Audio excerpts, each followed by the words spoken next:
Sveiki, draugi! 2025. gada modelis Barbie arī iet uz tirdziņu. Modelis izmēros ir 6,8 reiz 6,8 reiz 5,5 metri. Iekšā ir šī te piramīda, daudz dažādi šķēršļi, tematiskie šķēršļi, stabiņu kolona un, protams, Barbijas pasaku pils pati svarīgākā lieta, kas mums var šeit atrakcijā arī būt. Bērniem ļoti patīk izmantot kāpšļus, kāpt augšā, lejā, spēlēt ķerenes un tam līdzīgi. Slītkalniņa zona.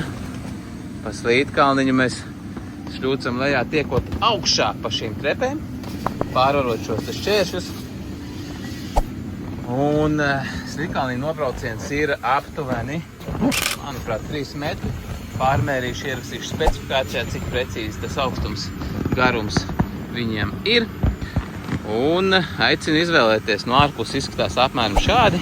Ir, protams, arī elementi, akcenti. Barbijas pasaku pilī. Var redzēt, ka pilī tiešām ir karoks augšā. Un pa gabalu labi redzams.